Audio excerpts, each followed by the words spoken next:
नमस्कार, बहुत स्वागत है आप सभी का। मैं हूं सौरभ शर्मा। आज भारत सरकार ने हिंदुओं पर हो रहे हमलों के मुद्दे पर बांग्लादेश सरकार को सख्त चेतावनी दी। विदेश मंत्रालय ने कहा कि बांग्लादेश में हिंदुओं पर हमलों की 2900 से ज्यादा घटनाएं हो चुकी हैं।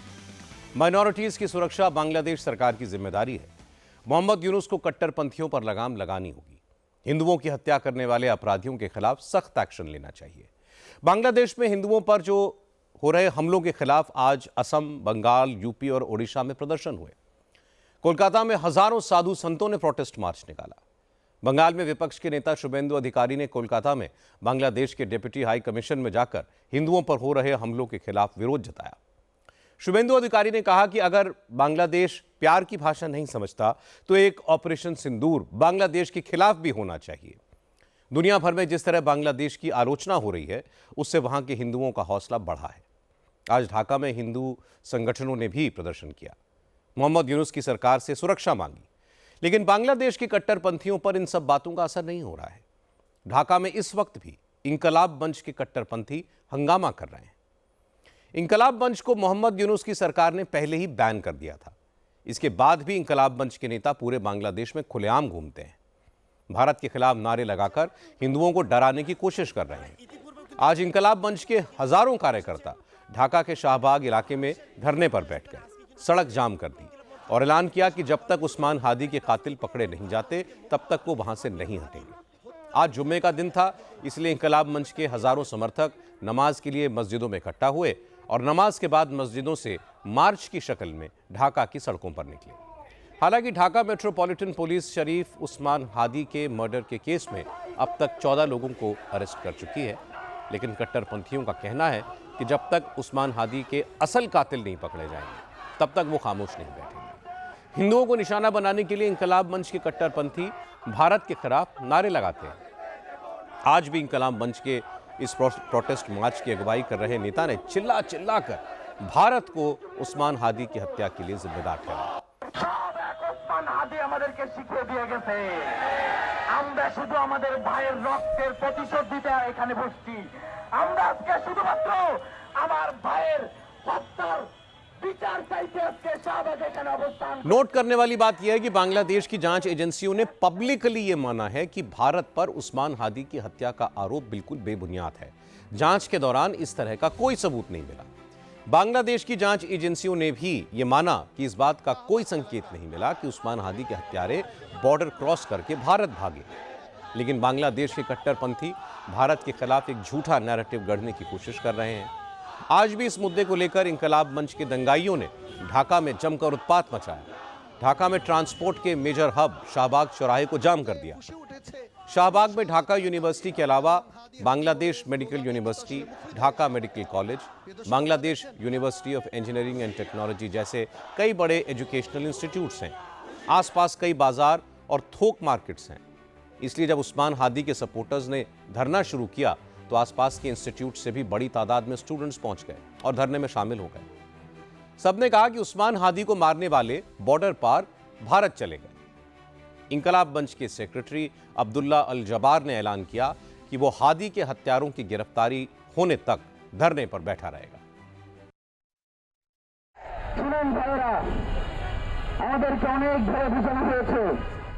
सुनिए मेरे भाइयों, हमें अलग अलग तरीके से समझाया गया है कि आप लोग धैर्य रखें। आज 9 दिन गए, हम और धैर्य नहीं रख पा रहे हैं। ये शाहबाग की जनता, जिस शाहबाग की वजह से सभी लोग उस्मान हादी को पहचानते हैं, वो जनता आज यहाँ आई है और इंसाफ मिलने तक हम वापस नहीं जाएंगे।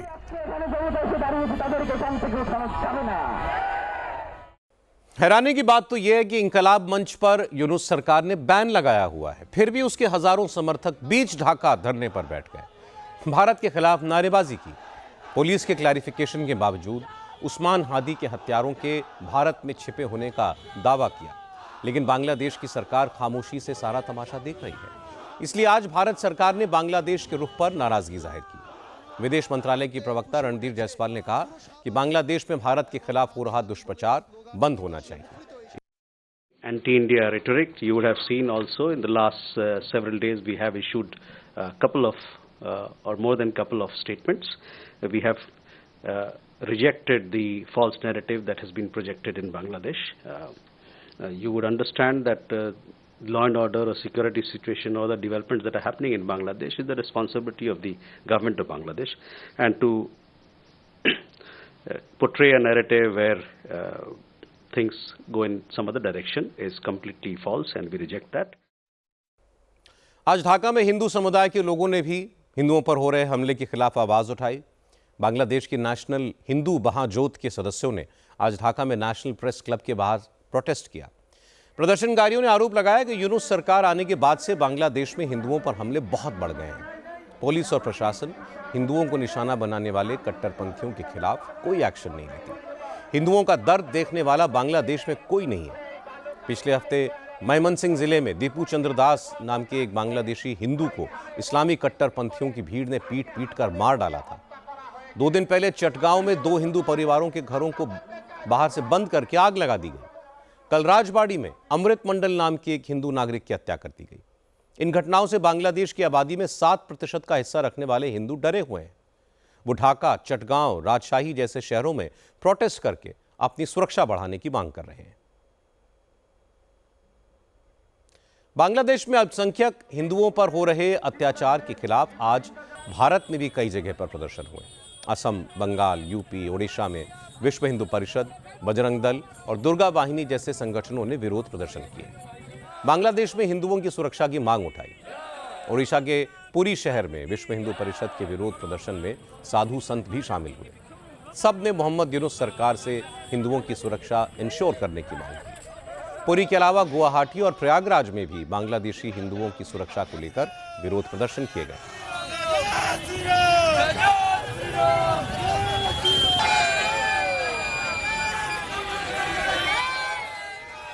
बांग्लादेशी हिंदुओं पर हो रहे हमलों के खिलाफ सबसे ज्यादा प्रोटेस्ट पश्चिम बंगाल में हो रहे हैं। आज बांग्लादेशी हिंदुओं के लिए बंगाल के मेदिनीपुर, बर्धमान और कोलकाता जैसे शहरों में प्रोटेस्ट मार्च निकाले गए।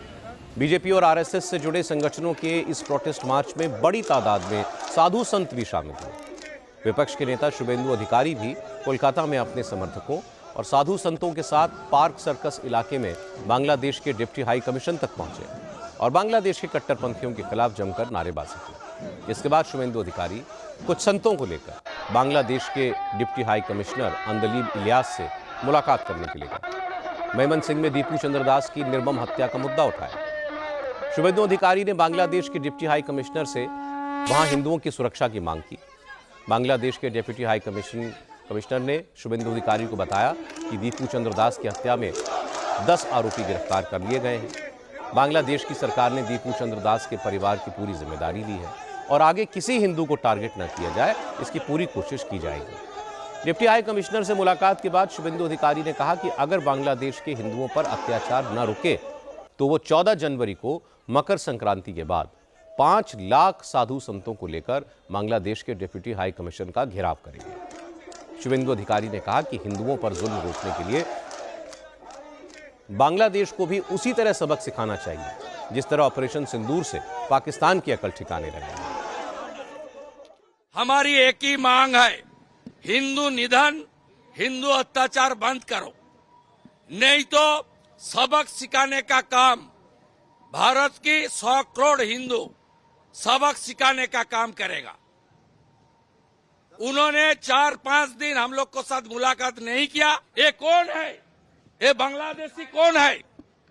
ये कौन है? इनको संरक्षण देने का काम ममता सरकार कर रहा है। 2 करोड़ हिंदू है बांग्लादेश में, उनके ऊपर अत्याचार होगा तो हिंदुस्तान का 100 करोड़ हिंदू आवाज उठाने का काम करेगा। और जो हमारा सागर मेला है कपिल मुनि आश्रम का, गंगा सागर, उसका बाद 5 लाख साधु समाज कश्मीर से कन्याकुमारी सागर में आएगा। हम लोग सबको लेकर यहाँ आऊंगा और इनको उखाड़ फेंकने का काम हम लोग करेगा। हम लोग का यही मांग है, सबक सिखाना चाहिए। जैसे इजराइल सिखाया गाजा में, उस तरीके से हमारी भारत की 100 करोड़ हिंदू, देश का हिंदू हित में चल रहा है सरकार, सबक सिखाना चाहिए। जैसे ऑपरेशन सिंदूर में पाकिस्तान को हम लोग सबक सिखाया। आज भारत सरकार ने बांग्लादेश में हिंदुओं पर हो रहे हमलों को लेकर चिंता जताई। विदेश मंत्रालय के प्रवक्ता रणधीर जायसवाल ने कहा कि यूनुस सरकार में सत्ता के आने के बाद से बांग्लादेश में अल्पसंख्यकों पर हमले, लूटपाट, बलात्कार, तोड़फोड़ और मर्डर की 2900 से ज्यादा वारदातें हो चुकी हैं। बांग्लादेश की सरकार को अपने मुल्क में कट्टरपंथियों के खिलाफ ऐसे कदम उठाने चाहिए जिससे वहां की माइनॉरिटीज में सुरक्षा का भाव पैदा हो, उनके दिल से कट्टरपंथियों का डर निकले। लेकिन सवाल यह है कि क्या ऐसा होगा? पश्चिम बंगाल में जो प्रदर्शन किए गए, जिस तरीके से बांग्लादेश के डिप्टी हाई कमिश्नर से जाकर शुभेंदु अधिकारी ने मुलाकात की, ये दबाव बनाने का एक राजनयिक तरीका है। लेकिन बांग्लादेश में जो हो रहा है, वहाँ हिंदुओं को सुरक्षा वहाँ की पुलिस को देनी पड़ेगी, वहाँ की सरकार को उनकी जिम्मेदारी लेनी पड़ेगी। लेकिन मोहम्मद यूनुस जब से सत्ता में आए हैं, उन्होंने सिर्फ और सिर्फ कट्टरपंथियों को बढ़ावा दिया है। मोहम्मद यूनुस की सरकार आने के बाद से जमाते इस्लामी के कट्टरपंथी तत्व मजबूत हुए। आज वो इतने ताकतवर हैं कि अगले चुनाव में मुमकिन है कि वो सत्ता में भी आ जाएं। कई आतंकवादी संगठनों में शामिल लोगों को जेलों से रिहा कर दिया गया। ये सब कुछ मोहम्मद यूनुस की सरकार ने किया। बांग्लादेश में कट्टरपंथी जिस तरह दंगा कर रहे हैं, जिस तरह हिंदुओं को सताया जा रहा है, उसके खिलाफ भारत ने एक सख्त रुख दिखाया है। इसके अलावा ब्रिटेन, रूस, अमेरिका और यूरोपीय देशों ने भी बांग्लादेश सरकार की निंदा की है। और उसके बाद ये उम्मीद करनी चाहिए कि मोहम्मद यूनुस को अकल आएगी और वो कट्टरपंथियों पर लगाम लगाएंगे, खासकर हिंदुओं की हिफाजत के लिए कुछ कदम उठाएंगे। अब बात बंगाल की। बंगाल में चुनाव से पहले तृणमूल कांग्रेस से निकाले गए विधायक हुमायूं कबीर अब ममता बनर्जी के लिए टेंशन क्रिएट कर रहे हैं। मुर्शिदाबाद में बाबरी मस्जिद के निर्माण के मुद्दे पर आज भी हुमायूं कबीर ने बेलडांगा में जुमे की नमाज के वक्त हजारों लोगों की भीड़ इकट्ठा की। हुमायूं कबीर ने 22 दिसंबर को नई पार्टी बनाने का ऐलान किया था। उन्होंने जनता उन्नयन पार्टी बनाई है। नई पार्टी के गठन के ऐलान के बाद आज पहला जुम्मा था, इसलिए आज का दिन हुमायूं कबीर के लिए बहुत खास था। उनकी अपील पर हावड़ा, कोलकाता, बर्धमान और मेदिनीपुर से लेकर 24 परगना तक बंगाल के कई शहरों से बड़ी तादाद में लोग बेलडांगा पहुंचे। हुमायूं कबीर ने हजारों लोगों के साथ जुम्मे की नमाज पढ़ी और नमाज के बाद कबीर ने कहा कि इस बार बंगाल में सरकार मुसलमान बनाएंगे। कबीर ने कहा कि अब तक बंगाल के 2.5 करोड़ मुसलमान ममता बनर्जी को वोट देकर किंग मेकर बनते रहे, इसका कोई फायदा नहीं हुआ। अब मुसलमान वोटर किंग बनेगा। हुमायूं कबीर ने कहा कि असदुद्दीन ओवैसी की AIMIM और ISF के नौशाद सिद्दीकी के साथ बातचीत चल रही है। वो सभी मुस्लिम नेताओं को एकजुट करके चुनाव के मैदान में उतरने की तैयारी कर रहे हैं। इतना लोग यहाँ जुम्मा पढ़ने आएगी, मेरा तो क्या बोलूँगा, मैं क्यों नहीं सोचा कभी इतना लोग आने का। सारे बंगाल का जो मौसम अभी है, मुसलमान के लिए सब लोग यूज कर रहे हैं। पिछले 34 साल भी किया, आज 14 साल भी ममता बनर्जी इनको यूज कर रहा है। मैं मुसलमान के लिए, बंगाल को मुसलमान को अपना हक अदाई करने के लिए सारे प्रोग्राम तैयार हो रहा है। 2 करोड़ 82 लाख मुसलमान वोटर है। इनको 70 से 80% मुसलमान लोग मेरा पार्टी, मेरा गठबंधन को जो रहेगी, इनको पास ही वोट डालेगी। अगले दिन मैं 100 सीट लेके बंगाल का सत्ता में आने का कोशिश करूंगी। मुसलमान का सरकार यहाँ बनेगी, वो लोग मेरा को मदद देने का तैयार होना चाहिए। वो लोग को, जो लोग बोलते हैं ना मैं सत्ता में आऊंगी, वो लोग को अगले इलेक्शन को बाद सोचना पड़ेगी, जो बीजेपी को मदद करेगी ना मेरा पार्टी को मदद करेगी।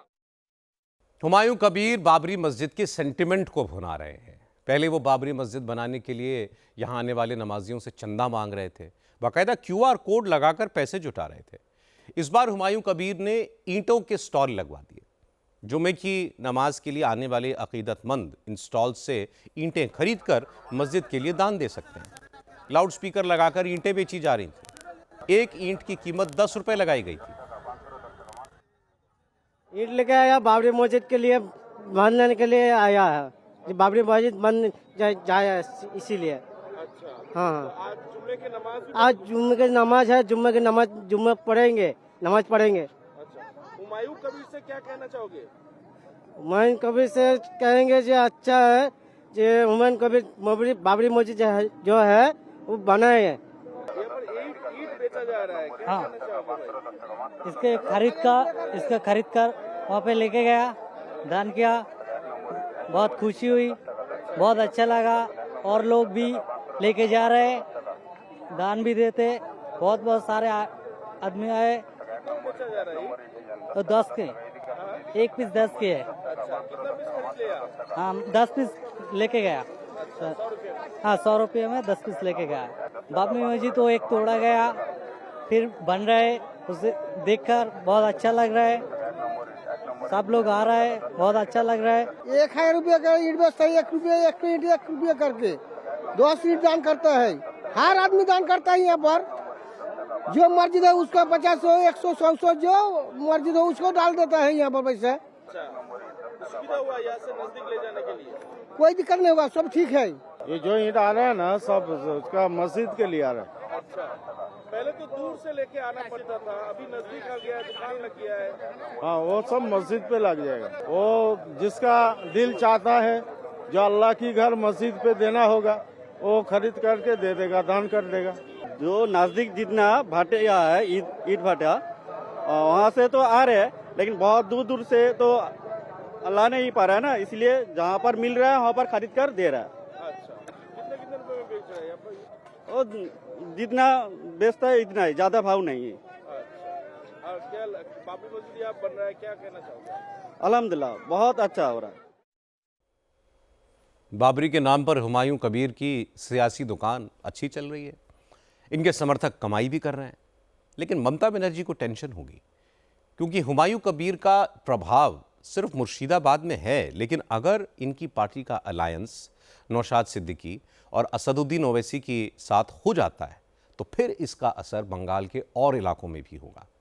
इसीलिए हुमायूं कबीर ये दावा कर रहे हैं कि अब मुसलमान किंग मेकर नहीं बनेगा, खुद किंग बनेगा। आगे बढ़ते हैं। अब आज वीर बाल दिवस है। श्री गुरु गोविंद सिंह जी महाराज के साहिबजादों के बलिदान दिवस को 4 साल पहले प्रधानमंत्री नरेंद्र मोदी ने वीर बाल दिवस के तौर पर घोषित किया था। इसलिए आज पूरे देश में साहिबजादे श्री जोरावर सिंह जी और बाबा फतेह सिंह जी की वीरता को याद किया गया, उन्हें श्रद्धांजलि दी गई। दिल्ली के भारत मंडपम में एक बड़ा कार्यक्रम हुआ जिसमें प्रधानमंत्री नरेंद्र मोदी भी शामिल हुए। गोरखपुर में उत्तर प्रदेश के मुख्यमंत्री योगी आदित्यनाथ नगर कीर्तन में गए। भोपाल में मुख्यमंत्री मोहन यादव ने वीर बाल दिवस के कार्यक्रम में शिरकत की। इसके अलावा देहरादून में उत्तराखंड के मुख्यमंत्री पुष्कर सिंह धामी, जयपुर में राजस्थान के मुख्यमंत्री भजन लाल शर्मा, मुंबई में महाराष्ट्र के मुख्यमंत्री देवेंद्र फडणवीस, सब ने वीर बाल दिवस मनाया। वीर बाल दिवस के मौके पर प्रधानमंत्री नरेंद्र मोदी ने कहा कि साहिबजादों ने छोटी उम्र में धर्म और संस्कृति की रक्षा के लिए वीरता और बलिदान की जो मिसाल पेश की, वो आने वाली पीढ़ियों को गुलामी की मानसिकता से मुक्ति की प्रेरणा देंगी।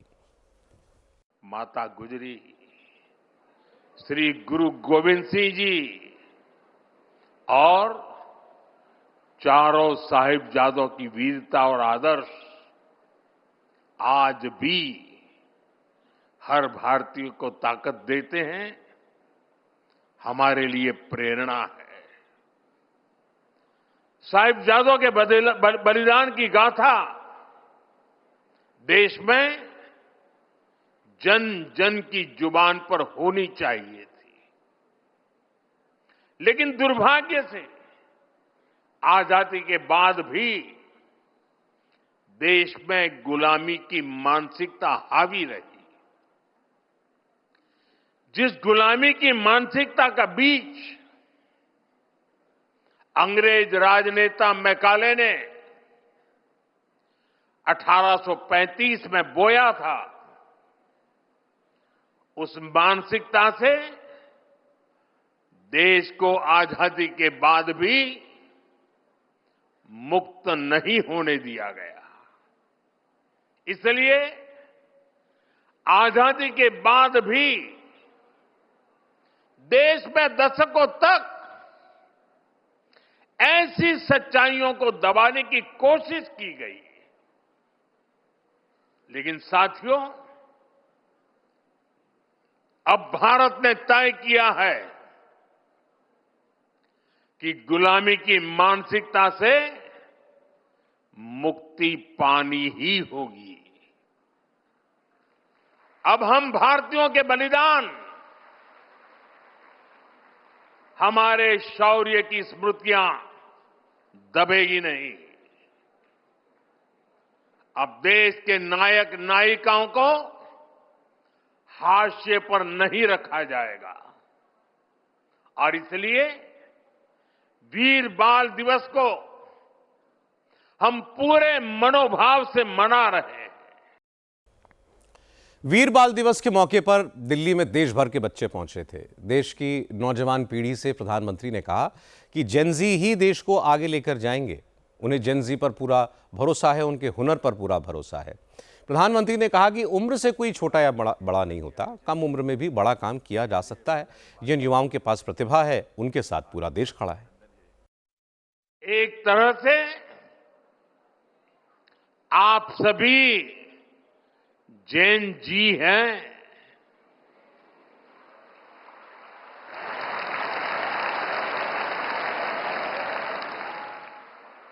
जैन अल्फा भी है।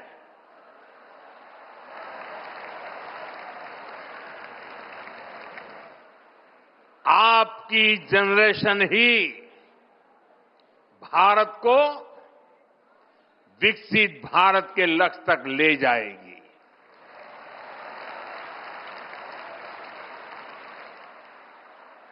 मैं जैन जी की योग्यता, आपका आत्मविश्वास देखता हूं, समझता हूं और आप भाग्यशाली हैं। आप जिस पीढ़ी में जन्मे हैं, आपकी प्रतिभा के साथ देश मजबूती से खड़ा है।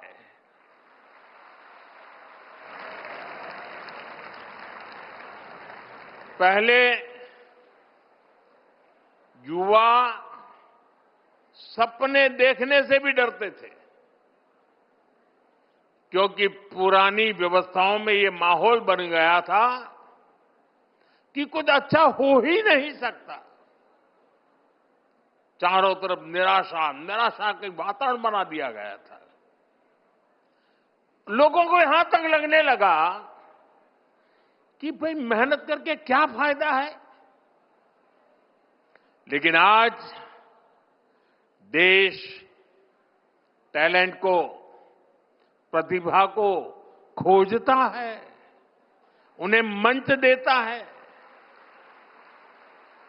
उनके सपनों के साथ 140 करोड़ देशवासियों की ताकत लग जाती है। वीर बाल दिवस के मौके पर राष्ट्रपति द्रौपदी मुर्मू ने 20 बच्चों को प्रधानमंत्री राष्ट्रीय बाल पुरस्कार सम्मान दिया। इनमें 2 बच्चों को मरणोपरांत पुरस्कार दिया गया है। खास बात यह है कि इस बार अपनी जान जोखिम में डालकर दूसरों की जिंदगी बचाने वाले बच्चों के अलावा ऑपरेशन सिंदूर के दौरान सैनिकों की सेवा करने वाले साहसी बच्चे, नए ऐप डेवलप करने वाले बच्चे, खेती किसानी के लिए नई मशीनें बनाने वाले गरीब बच्चों के साथ साथ खेल के मैदान में देश का नाम रोशन करने वाले बच्चे भी राष्ट्रीय बाल पुरस्कार पाने वालों में शामिल हैं। 14 साल के क्रिकेटर वैभव सूर्यवंशी को भी बाल पुरस्कार मिला। बिहार के रहने वाले वैभव आईपीएल में सबसे कम उम्र के और सबसे तेज शतक जड़ने वाले भारतीय बल्लेबाज हैं। आज प्रधानमंत्री मोदी ने भी इन सारे विजेता बच्चों से मुलाकात की, उनसे बातें की। जिन बच्चों को आज सम्मानित किया गया उनमें फिरोजपुर के श्रवण सिंह भी हैं। 10 साल के श्रवण ऑपरेशन सिंदूर के दौरान बॉर्डर पर तैनात सैनिकों को चाय पिलाते थे, उनकी सेवा करते थे। श्रवण ने कहा कि वो बड़े होकर आर्मी में जाना चाहते हैं, देश के वीर जवानों की तरह भारत माता की रक्षा करना चाहते हैं। मैं ऑपरेशन सिंदूर की बात करूंगी। जब लड़ाई चल रही थी, आपके आसपास ड्रोन्स उड़ रहे थे, तो आपने कैसे, आपको लगा कि जाके उनकी मदद करनी चाहिए जो हमारे रियल हीरोज हैं? जब मिशन सिंदूर शुरू हुआ तो हमारे गांव में फौजी आए थे, तो मैंने उनकी सेवा की, दूध चाय लस्सी लेके जाता था और मुझे डर भी नहीं लगता था। मैंने सुना आपको भी फौजी बनना है? Yes sir. तो बड़े होके आप फौज में जाएंगे? Yes sir. मम्मी पापा ने क्या बोला है? मम्मी पापा ने बोला कुछ नहीं होता, तू चला जा फौज में। और अभी कैसा लग रहा है अवार्ड लेके? बहुत अच्छा। आप उन फौजी अंकल से दोबारा मिले? अब हैं यहाँ पर। हैं यहाँ पे। अच्छा, प्रधानमंत्री जी से भी आप मिले? Yes ma'am. आपने उन्हें बताया? Yes ma'am. ऑपरेशन सिंदूर में आपने भी पार्ट लिया था? Yes ma'am. और आप क्या कहना चाहेंगे बाकी छोटे छोटे बच्चों को जो अभी आपको देख रहे हैं? मैं यही कहना चाहूँगा जो मैंने किया वो यही करें। झारखंड की अनुष्का कुमारी को भी राष्ट्रीय बाल पुरस्कार से सम्मानित किया गया है। अनुष्का 14 साल की फुटबॉलर हैं। परिवार की माली हालत ठीक नहीं है, पिता बीमार रहते हैं, मां मेहनत मजदूरी करके घर चलाती हैं। लेकिन परिस्थितियों के सामने अनुष्का ने हार नहीं मानी, फुटबॉल के मैदान में अपनी पहचान बनाई और इस वक्त अंडर 17 महिला फुटबॉल टीम का हिस्सा हैं। अनुष्का ने कहा कि उन्हें उम्मीद है कि ये अवार्ड मिलने के बाद उनके परिवार की स्थिति सुधरेगी और वो और अच्छे तरीके से अपने करियर को आगे बढ़ा पाएंगी। मैं तो एक गरीब परिवार से हूँ। मेरा घर में कमाने के लिए नहीं है कोई। पापा का पैर फ्रैक्चर हो चुका है। अभी तो मम्मी थोड़ा बहुत काम करते हैं तो उनके वजह से ही घर चलता है। बट मुझे बहुत प्रॉब्लम होता है कि अगर मेरा शू फट गया तो मुझे पैसे कैसे मांगूँ या कैसे करूँ। वो बहुत प्रॉब्लम होता है कि घर में ऑलरेडी प्रॉब्लम है और फिर मैं मांगूंगी, अगर नहीं होगा तो फिर वो किधर से ला के देंगे। उम्मीद है कि अब चूंकि ये पुरस्कार मिल गया है आपको, तो अब जो राज्य सरकार है वो भी ज़्यादा तवज्जो देगी और आगे जो भी स्थिति आप बता रहे हैं किस तरह की आपके घर की जो आर्थिक स्थिति वो ठीक नहीं है, ये तमाम चीज़ें भी बदलेगी। उम्मीद कर रही हैं आप? जी, मैं तो उम्मीद कर रही हूँ कि अभी जब मैं इधर पे आई तो थोड़ा कुछ सोच के आई थी कि जब उधर पे जाऊँगी तो कुछ होगा, मतलब जब मैं रिटर्न आऊँगी तो थोड़ा बदलाव होगा हमारे घर में। आप प्रधानमंत्री से आपकी मुलाकात हुई, क्या उन्होंने कहा? आपकी कुछ बातचीत भी हुई? जी। क्या बोला? उन्होंने बोला कि जिस तरह भी मेहनत कर रही हो उस तरह भी आगे भी करो, बोल के मुझे बधाई दिया उसने। बधाई दी। अच्छा लगा, आपका हौसला बढ़ा? जी, बहुत ज़्यादा। पश्चिम बंगाल के सुमन सरकार को भी बाल पुरस्कार मिला है। नादिया जिले के रहने वाले 16 साल के तबला वादक सुमन सरकार को कला और संस्कृति के क्षेत्र में पुरस्कार दिया गया है। सुमन 3 साल की उम्र से तबला बजाते हैं। उन्हें अब तक नेशनल और इंटरनेशनल स्तर पर 43 अवार्ड्स मिल चुके हैं। आज राष्ट्रीय बाल पुरस्कार मिलने के बाद सुमन ने कहा कि उन्होंने कभी सपने में भी नहीं सोचा था कि उन्हें इतना बड़ा सम्मान मिलेगा। जब पहली बार उन्हें पता चला कि उन्हें अवार्ड दिया जा रहा है तो पूरे परिवार की आंखों में आंसू थे। बहुत अच्छा लग रहा है। मैं ये सोचा नहीं था जो मुझे ये अवार्ड मिलेगा। बहुत कोशिश के बाद मेरा फादर का इसमें बहुत मेहनत है, मेरे पीछे मेरे फादर का बहुत मेहनत है, तो उन्होंने रात जाग के ये सब ये जो फॉर्म है ये भरी, तो बहुत अच्छा लग रहा है आज। अच्छा, जब आपको पता चला कि ये पुरस्कार आपको मिलने वाला है, पहली प्रतिक्रिया आपकी क्या थी? घर वालों ने कैसा महसूस किया? हम जब शाम को हमें खबर मिला, जीमेल आया, तो हम लोग मतलब आंसू निकल गया खुशी से। मेरा फादर, मेरा मदर, सब लोगों का आंसू निकल गया खुशी से। इतने खुशी थे हम लोग में, मतलब विश्वास नहीं हो रहा था जब मैं हो गया ये। राष्ट्रीय बाल पुरस्कार पाने वालों में मिजोरम के एस्तेर लालदोवामी हैं। 9 साल के एस्तेर को कला और संस्कृति के क्षेत्र में अवार्ड मिला है। सोशल मीडिया पर एस्तेर के लाखों फॉलोअर्स हैं। वो एक बेहतरीन सिंगर हैं। आज उन्होंने प्रधानमंत्री मोदी को वंदे मातरम गीत भी सुनाया। एस्तेर, आप बताएं कि पीएम से आज मिली, आपको इतना बड़ा अवार्ड मिला, अच्छा लग रहा है? हैप्पी आप? हाँ, अच्छा। क्या कुछ बता पाएंगे कि पीएम साहब ने आपको क्या कहा जब मिली, तो कुछ बोले? खुश थे आप? गाना गाओ बोला था। अच्छा, तो क्या कौन सा गाना गाया? वंदे मातरम और बेनी जिंदिया। कुछ सुनाएंगे थोड़ा सा, हल्का सा? ओके। वंदे मातरम, वंदे मातरम, वंदे मातरम, जहाँ वहाँ सर जहाँ देख लिया है, कहीं भी तेरे जैसा कोई नहीं है। असी नहीं 100 दिन दुनिया घुमा है, नहीं कहे तेरे जैसा कोई नहीं। मैं गया जहाँ भी बस तेरी याद थी, जो मेरे साथ थी मुझको तड़पाती रुलाती। सबसे प्यारी तेरी सूरत, प्यार है बस तेरा प्यार ही, माँ तुझे सलाम। राष्ट्रीय वीरता पुरस्कार बच्चों को पहले भी मिलते थे, लेकिन प्रधानमंत्री नरेंद्र मोदी ने श्री गुरु गोविंद सिंह जी महाराज के साहिबजादों के बलिदान दिवस को वीर बाल दिवस घोषित किया और इस दिन बच्चों को राष्ट्रीय बाल पुरस्कारों से सम्मानित करने की परंपरा शुरू की। ये परंपरा हमारे महापुरुषों बलिदानियों की वीर गाथा अगली पीढ़ी तक पहुंचाने और उन्हें देश की सांस्कृतिक विरासत पर गर्व करने का मौका देगी। अब आपको खबर देते हैं महाराष्ट्र से। कॉर्पोरेशन चुनाव से ठीक पहले उद्धव ठाकरे नए विवाद में घिर गए हैं।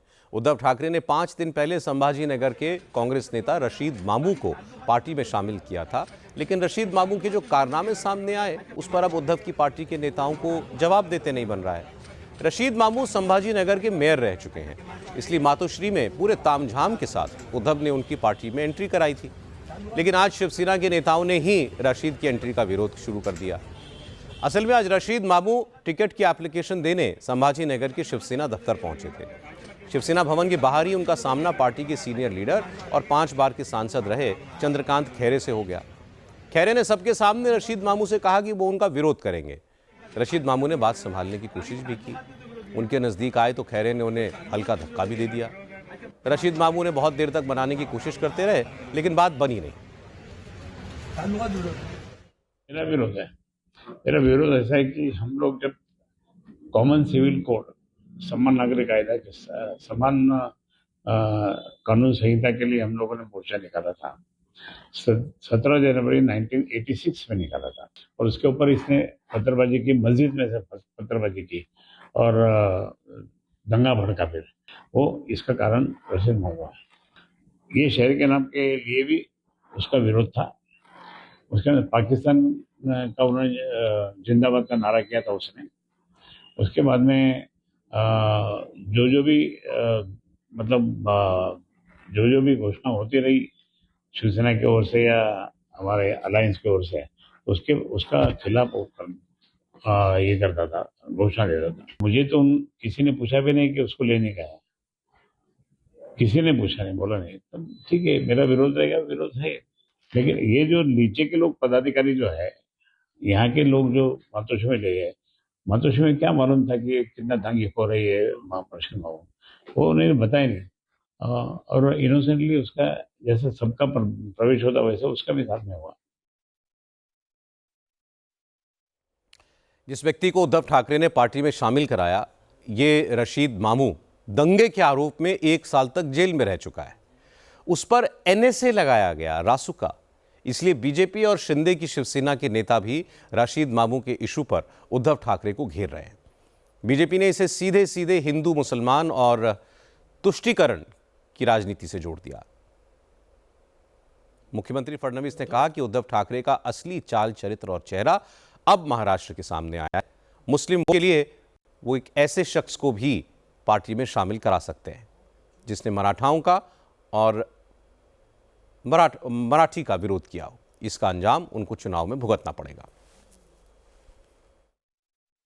उद्धव ठाकरे जी और उनकी सेना उबाठा, इसका असली चेहरा और चरित्र इस बात से सामने आया है, जिनको उन्होंने सत्ता के लालच में प्रवेश दिया है, देश विरोधी, धर्म विरोधी, मानवता विरोधी काम करने वालों को केवल मतों के तुष्टीकरण के नीति के लिए अगर वो साथ में लेंगे तो जनता ही इसका जवाब देगी। बीजेपी का तीर सही निशाने पर लग रहा है। उद्धव के फैसले का नुकसान राज ठाकरे को भी उठाना पड़ा। राज ठाकरे की पार्टी के नेता प्रकाश महाजन एमएनएस छोड़कर शिंदे शिवसेना में शामिल हो गए। प्रकाश महाजन ने कहा कि रशीद मामू जैसे लोगों को शामिल करके उद्धव ने साबित कर दिया कि उन्होंने बाला साहब के हिंदुत्व के विचार को बिल्कुल छोड़ दिया है। मुझे ऐसा लगता है कि महाराष्ट्र में हिंदुत्व का एक ही नेता अभी बचा है, वो है एकनाथ शिंदे। क्योंकि जो खुद को हिंदू के वारस समझते हैं वो तो रशीद मामू के भांजे निकले। अब हम किसके तरफ देखें? हम एकनाथ शिंदे के साथ की तरफ देखें। हिंदुत्व कहाँ रहा? अभी हिंदुत्व नहीं रहा, यही तो तकलीफ है। लेकिन हर मुद्दे पर आक्रामक बयान देने वाले संजय राउत आज बैकफुट पर नजर आए। जब रशीद मामू को लेकर उनसे सवाल किए गए तो संजय राउत ने कहा कि कौन रशीद मामू? वो इस नाम के किसी आदमी को जानते ही नहीं। उन्हें नहीं पता कि उन्हें पार्टी में शामिल किया भी गया है या नहीं। मुझे मालूम नहीं। देवेंद्र फडणवीस जी टिप्पणी कर रहे हैं मामूद की पार्टी है, मामूद रशीद जो है शिवसेना के रूप में आने के बाद जो है देवेंद्र फडणवीस टिप्पणी नहीं, मेरे बारे में कोई जानकारी नहीं। हालांकि महानगर पालिका चुनाव में मुश्किलें दूसरी पार्टियों में भी हैं। गठबंधन को लेकर कंफ्यूजन महायुति और महाविकास अघाड़ी दोनों कैंप्स में नजर आ रही है। ये बात तय हो चुकी है कि पुणे और पिंपरी चिंचवड महानगर पालिका का चुनाव शरद पवार और अजीत पवार की पार्टियां मिलकर लड़ेंगी, लेकिन बाकी जगह शरद पवार की एनसीपी किसके साथ लड़ेगी और अजीत पवार महायुति की पार्टियों के साथ रहेंगे या नहीं, ये अभी तक क्लियर नहीं है। बीएमसी चुनाव को लेकर शरद पवार की पार्टी के नेता उद्धव ठाकरे से भी बात कर रहे हैं और कांग्रेस से भी। आज जयंत पाटिल ने उद्धव ठाकरे से मिलने वो उनके घर गए, लेकिन सीटों को लेकर बात फंस गई। दूसरी तरफ नवाब मलिक के हाथ में बीएमसी कैंपेन की कमान देकर अजीत पवार ने बीजेपी और शिवसेना और शिंदे शिवसेना को क्लियर मैसेज दे दिया है कि वो अकेले ही चुनाव में उतरेंगे। बीजेपी और शिंदे की शिवसेना के बीच सीटों की बातचीत आखिरी दौर में है। पता चला है कि मुंबई में बीजेपी 140 और शिंदे गुट 87 सीटों पर चुनाव लड़ सकता है। आज मुंबई बीजेपी के अध्यक्ष अमित साटम ने साफ साफ कहा कि नवाब मलिक पर देशद्रोह के चार्जेस हैं, इसलिए अजीत पवार के साथ अब समझौते की कोई गुंजाइश नहीं है। अगर किसी को लगता है कि महायुति टूट गई है तो यही सही। चुनाव आते हैं, चुनाव जाते हैं। भारतीय जनता पार्टी का कार्यकर्ता सत्ता के स्थान को या अधिकारी के पद को प्राप्त करने के लिए काम नहीं करता। वो समाज में खड़े हुए आखिरी व्यक्ति की सेवा करने के लिए काम करता है, हिंदुत्व के लिए काम करता है, देश के लिए काम करता है। जहां तक हिंदुत्व की बात हो, देश हित की बात हो, सुरक्षितता की बात हो, इसमें भारतीय जनता पार्टी कोई कॉम्प्रोमाइज नहीं करेगी।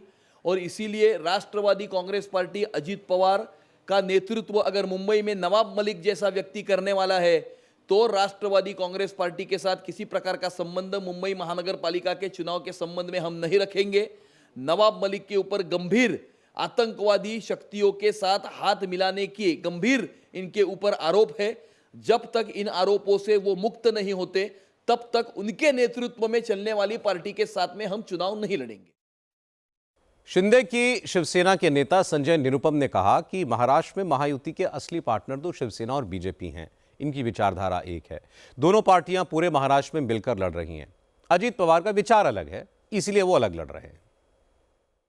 महायुति एक सत्तारूढ़ गठबंधन है जिसमें मुख्य तौर पर बीजेपी और शिवसेना मुख्य भागीदार हैं। हम दोनों मिल करके महानगर पालिका के सारे चुनाव एक साथ लड़ रहे हैं। जिस तरीके से अजीत पवार ने कुछ ऐसे लोगों के हाथ में नेतृत्व दे रखा है जो नेतृत्व बीजेपी को या हमारे लोगों को पसंद नहीं है, हमको स्वीकार नहीं है, इस वजह से हमने अजीत दादा की पार्टी से अपना नाता तोड़ा है। मुंबई में महायुति की तरफ से सोचा समझा निर्णय है कि महाराष्ट्र के पुणे, पिंपरी चिंचवड, मुंबई और आसपास के जो हमारे जो महानगर पालिकाएं हैं, यहाँ पर हमको अजीत पवार के साथ चुनाव नहीं लड़ना है। तो अजीत पवार के साथ जो दूसरा विकल्प बचता है वो माननीय शरद पवार जी है। अब शरद पवार जी पूरा एमवीए छोड़ के अजीत पवार के साथ जा रहे हैं, ये बड़ी चिंता एमवीए की होनी चाहिए, महाविकास आघाड़ी के लोगों की बड़ी चिंता होनी चाहिए कि क्योंकि हम लोगों ने तो अपना जो कुनबा है उसको सुरक्षित रखा है। हाँ, इनका कुनबा पूरी तरह से बिखर गया है, टूट गया है। अजीत और शरद पवार के बीच अलायंस की खबर से कांग्रेस भी खुश नहीं है। कांग्रेस ने कहा कि शरद पवार तो इंडिया गठबंधन के पार्टनर हैं, चुनाव में उनके लिए दरवाजे हमेशा खुले हैं। कुछ जगहों पर दोनों पार्टियां मिलकर चुनाव लड़ भी रही हैं, लेकिन कांग्रेस को अजीत पवार मंजूर नहीं है। हम अजीत पवार की जो एनसीपी है उसके साथ अलायंस नहीं करेंगे। हम एनसीपी शरद पवार जी के गुट के साथ है और इंडिया अलायंस पार्टनर वो है, महाविकास आघाड़ी को लेकर भी वो थे। और हमारा जो आज की हमारी जो राजनीतिक जो हमारा जो स्टैंड है वो दो तरीके का है। एक लोकल लेवल पर हमने हमारे अलायंस को करने की उनको हमने छूट दे के रखी, उनके अधिकार दे के रखे हैं। और उसके साथ साथ किस किस के साथ नहीं जाना है ये भी हमने उनको बताया है। तो जहां पर वो अजीत पवार जी के साथ उनका दल है, हम उनके साथ वहां नहीं लड़ेंगे। पूरी तरीके से हमारा विश्वास है कि वो हमारे समविचारी है, मगर हमारा दल और उनका दल अलग है। उनके दल में क्या नीति होना चाहिए, किसके साथ जाना चाहिए, उनका अधिकार है। हम उनको नहीं बोल सकते और वो हमें नहीं बोल सकते। हालांकि जयंत पाटिल ने आज अजीत के साथ गठबंधन की बातचीत पर सफाई दी। उन्होंने कहा कि पुणे और पिंपरी चिंचवड में लोकल लेवल पर कार्यकर्ताओं की ये डिमांड थी। कॉर्पोरेशन चुनाव में कार्यकर्ताओं की बात का सम्मान करना पड़ता है, इसका मतलब ये नहीं है कि उनकी पार्टी का मर्जर हो रहा है या भविष्य के लिए कोई खिचड़ी पक रही है। उन्होंने कहा कि 2 जगहों को छोड़कर बाकी महाराष्ट्र में उनकी पार्टी की प्रायोरिटी महाविकास अघाड़ी की पार्टियां हैं। उन्हीं के साथ गठबंधन को लेकर बातचीत भी हो रही है। हमारे हर शहर के जो पार्टी के प्रमुख कार्यकर्ता है, नेता है और बहुसंख्यक कार्यकर्ता है, उनकी ये कोशिश रहेगी, ऐसा मुझे लगता है कि जहां हमें कंफर्टेबल होगा वहां पे जाके अलायंस होना चाहिए, लेकिन प्रायोरिटी कांग्रेस और शिवसेना को रहेगी। अब उसमें वो दोनों शहर जो है उसमें अजित पवार जी के और हमारी पार्टी जब एक थी तब काफ़ी नगर सेवक हमारे चुन के आए थे और इसीलिए उनसे एक पॉसिबिलिटी असेस करने की कोशिश हमारी पार्टी की तरफ से हुई है, लेकिन हमारी बात कांग्रेस और शिवसेना के साथ भी चल रही है। पुणे और पिंपरी चिंचवड़ में नहीं, लेकिन मुंबई में चल रही है। महानगर पालिकाओं के चुनाव जमीनी स्तर के होते हैं। सभी नेता अपनी पार्टी का विस्तार चाहते हैं, इसलिए चुनावों में स्टेट लेवल पर किसका किसके साथ अलायंस है इसका कोई मतलब नहीं रह गया है। जिसको जहां फायदा दिखता है उसके साथ जा रहा है, लेकिन इसका असर स्टेट लेवल अलायंसेस पर होगा, इसकी संभावना नहीं दिखती। बात अब यूपी की राजनीति की। यूपी बीजेपी के अध्यक्ष पंकज चौधरी ने पार्टी के नेताओं को नसीहत दी कि जाति या क्षेत्र के आधार पर बंटवारे की राजनीति ना करें। दरअसल 23 दिसंबर को बीजेपी के ब्राह्मण विधायकों ने मीटिंग की थी एक विधायक पीएन पाठक के घर पर। इस मीटिंग में पूर्वांचल और बुंदेलखंड के 45 से 50 ब्राह्मण विधायक शामिल हुए थे। इस बैठक को लेकर बहुत सारे कयास लगाए गए, गुटबंदी और ब्राह्मण विधायकों की नाराजगी की बातें हुई। इसके बाद आज प्रदेश अध्यक्ष पंकज चौधरी ने इन विधायकों की क्लास ली। पंकज चौधरी ने कहा कि दोबारा अगर ऐसी मीटिंग हुई तो फिर उसे अनुशासनहीनता माना जाएगा। इस तरह की मीटिंग्स का गलत मैसेज जाता है, विपक्ष को एक मुद्दा बनाने का मौका मिलता है। पंकज चौधरी ने कहा कि वैसे भी बीजेपी परिवार और जाति की राजनीति के खिलाफ है। पंकज चौधरी की चेतावनी के बाद मीटिंग में शामिल ब्राह्मण विधायकों में खलबली मच गई। मीटिंग में शामिल मिर्जापुर के बीजेपी विधायक रत्नाकर मिश्र ने कहा कि यह कोई पॉलिटिकल मीटिंग नहीं थी। विधानसभा के सत्र के बाद विधायक भोज पर मिले थे। इस बैठक को ब्राह्मण समाज की तरफ से समाज में संस्कार कैसे दिए जाएं, इस पर बात हुई। विपक्ष ने बीजेपी को नुकसान पहुंचाने के लिए गलत नैरेटिव फैलाया, लेकिन उनका मंसूबा कामयाब नहीं होगा। पंकज चौधरी ने भी बोल दिया, जो प्रदेश अध्यक्ष है बीजेपी के, भाई इस तरीके की बैठक अनुशासनहीनता के दायरे में आएगी। उनका कोई कहना गलत नहीं है, मतलब बैठक कोई इस ढंग से था नहीं। उनके यहाँ कोई कार्यक्रम था, उसमें हमारे ही बिल्डिंग के ऊपर उनके यहाँ था, कोई उस तरीके से था नहीं, और संस्कार देने का कार्यक्रम था। और ब्राह्मण समाज संस्कार देने का बात कर रहा था। विपक्षी लोग जो सपना देख रहे हैं वो मुंगेरी लाल का सपना उनका सपना ही रह जाएगा। माननीय योगी आदित्यनाथ जी के नेतृत्व में पिछले बार भी चुनाव लड़ा गया था, इस बार भी लड़ेंगे। इससे अच्छा न शासन हुआ था न होगा, क्योंकि बड़े बड़े माफिया लोग पानी भर रहे हैं, या तो जेल अपना जमानत तोड़वा कर हैं, या तो प्रदेश छोड़कर भाग गए हैं, और जो मतलब थे उनका अगले चौराहा पर जमराज भी इंतजार कर रहे थे, आप ये देखे थे। इस मामले में एक और डेवलपमेंट हुई। देवरिया में ब्राह्मण विधायकों ने हिंदू सम्मेलन आयोजित किया। इस सम्मेलन में बरहज के विधायक दीपक मिश्रा और देवरिया सदर के विधायक शलभ मणि त्रिपाठी मौजूद रहे। नोट करने वाली बात यह है कि दोनों विधायक 23 तारीख को हुई ब्राह्मण विधायकों की बैठक में शामिल नहीं थे। विधायक दीपक मिश्र ने कहा कि नेता की कोई जाति नहीं होती। विधायक बनने से पहले वो ब्राह्मण थे, अब वो किसी एक जाति के नहीं है। बीजेपी की यही विचारधारा है, इसलिए वो ब्राह्मण विधायकों की बैठक में शामिल नहीं हुए थे। मैं उसमें शामिल नहीं था। और हम क्यों नहीं थे?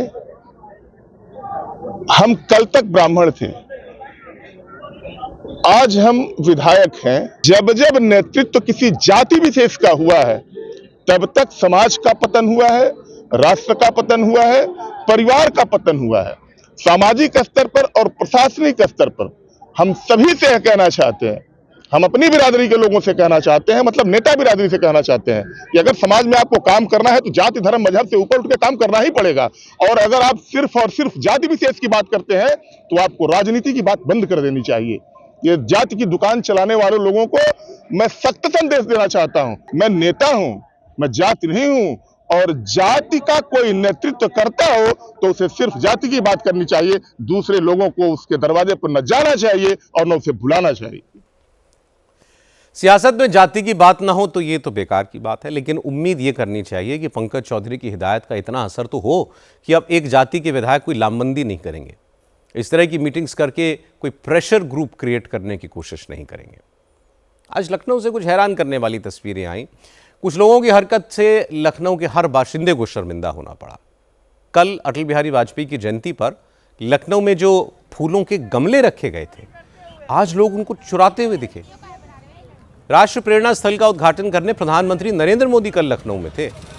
मोदी के स्वागत के लिए लखनऊ नगर निगम ने एक ग्रीन कॉरिडोर बनाया था। सड़क के दोनों तरफ फूलों के गमले सजे हुए थे। जैसे ही कार्यक्रम खत्म हुआ, प्रधानमंत्री कार्यक्रम स्थल से रवाना हुए। गमलों की लूट मच गई। कोई स्कूटर से, कोई बाइक से, कोई ऑटो से, कोई कार से। जैसे मौका लगा, जिसके हाथ जो गमला लगा, जितने पौधे मिले, अपने साथ ले गया। कुछ लोगों ने वहां इसका वीडियो बना दिया, लेकिन लोगों को कैमरे का भी डर नहीं था। आज सुबह लखनऊ डेवलपमेंट अथॉरिटी की टीम जब गमले उठाने वहां पहुंची तो 6000 पेड़ गायब थे। एलडी के कर्मचारी ने कहा कि लोगों को गमला उठाने से रोका गया तो कई लोगों ने धमकी दी। कुछ ने तो खुद को एलडीए का अफसर बता दिया। कर्मचारी ने बताया कि कल करीब 30,000 गमले लगाए गए थे, उनमें से करीब 6,000 चोरी हो गए। इसको हम लोहिया पार्क ले जा रहे हैं। लोहिया पार्क में इसको सुरक्षित रखेंगे ताकि कोई इसको नुकसान न पहुंचा सके। कल जब कार्यक्रम खत्म हो गया, कल से लेके अभी तक कितने पौधे इस तरीके से उठा लिए गए? कम से कम 6,000 पौधे उठा ले गए यहाँ पे, और 30,000 पौधे लगभग लगे थे। इस तरह की भी हरकतें की गई कि झूठा मतलब बताया कि मैं नगर निगम से हूँ, और अपना रौब दिखा रहे थे कि हाँ मैं नगर निगम से हूँ, मैं लेके जा रहा हूँ। ऑटो, 4 व्हीलर, बाइक और कहते हैं झोले में, बोरी में, इन सब चीज़ों में लेकर के लोग भाग रहे थे। बिहार के रोहतास से आज फिर शर्मसार करने वाली खबर आई। रोहतास में ट्रायल के दौरान ही निर्माणाधीन रोपवे टूट गया। उसका पिलर और ट्रॉली धराशायी हो गए। इस घटना के बाद अब रोपवे की क्वालिटी को लेकर सवाल खड़े हो रहे हैं। असल में रोहतास में प्राचीन रोहतासगढ़ किला और रोहितेश्वर धाम मंदिर तक पहुंचना आसान बनाने के लिए एक रोपवे बनाया जा रहा था। इस रोपवे का निर्माण 13 करोड़ रुपए की लागत से हो रहा था। नए साल में इसे टूरिस्ट के लिए शुरू करना था और आज इसका ट्रायल था। लेकिन ट्रायल रन पूरा होता उससे पहले रोपवे के कई पिलर उखड़ गए। रोपवे का पिलर ट्रॉली समेत नीचे गिर गया। गनीमत यह थी कि ट्रायल के दौरान कोई व्यक्ति इस ट्रॉली में था नहीं, वरना कोई बहुत बड़ा हादसा हो जाता। इस हादसे को लेकर पब्लिक बहुत नाराज है। लोग इस घटना के दोषियों के खिलाफ कड़ी कार्रवाई की मांग कर रहे हैं। स्थानीय विधायक मुरारी प्रसाद गौतम ने कहा कि जो कुछ हुआ बहुत दुखद है, इसलिए इस मामले की जांच होनी चाहिए और दोषियों के खिलाफ सख्त एक्शन भी होना चाहिए। बिहार में पहले ही कई ब्रिज गिरने से सरकार की किरकिरी हो चुकी है। अब उद्घाटन से पहले रोपवे गिर गया। इस पर नीतीश कुमार की सरकार को जवाब देना मुश्किल होगा। जब पूरी दुनिया क्रिसमस सेलिब्रेट कर रही थी, उस वक्त अमेरिका ने नाइजीरिया में बॉम्ब बरसाए। प्रेसिडेंट डोनाल्ड ट्रंप ने खुद इसकी जानकारी दी। ट्रंप ने सोशल मीडिया पर लिखा कि अमेरिकन फोर्सेस ने नॉर्थ वेस्ट नाइजीरिया के इस्लामिक कट्टरपंथियों पर सटीक निशाना लगाकर हमले किए। ट्रंप ने कहा कि उन्होंने अमेरिकी सेना को इस हमले का आदेश इसलिए दिया क्योंकि नाइजीरिया में इस्लामिक कट्टरपंथी ईसाइयों का खून बहा रहे थे, उन पर जुल्म ढा रहे थे। हालांकि ट्रंप ने यह नहीं बताया कि अमेरिका के इस हमले में कितने कट्टरपंथी मारे गए। हालांकि नाइजीरिया की सरकार का कहना है कि उसने खुद अमेरिका से कट्टरपंथियों पर हमला करने के लिए कहा था। नाइजीरिया में बोको हराम समेत कई इस्लामी उग्रवादी संगठन सक्रिय हैं। ट्रंप का आरोप है कि ये संगठन नाइजीरिया में लगातार ईसाइयों को मार रहे हैं और वो ईसाइयों पर जुल्म ढाने वालों को बख्शने वाले नहीं हैं। आखिर में एक नजर कल की कुछ बड़ी खबरों पर। कल से दिल्ली में चीफ सेक्रेटरीज का सम्मेलन शुरू होगा। प्रधानमंत्री नरेंद्र मोदी इसकी अध्यक्षता करेंगे। कांग्रेस वर्किंग कमेटी की कल दिल्ली में बैठक होगी। योगी आदित्यनाथ लखनऊ में पुलिस अफसरों के सम्मेलन की अध्यक्षता करेंगे और कल देश भर में श्री गुरु गोविंद सिंह जी महाराज की जयंती मनाई जाएगी।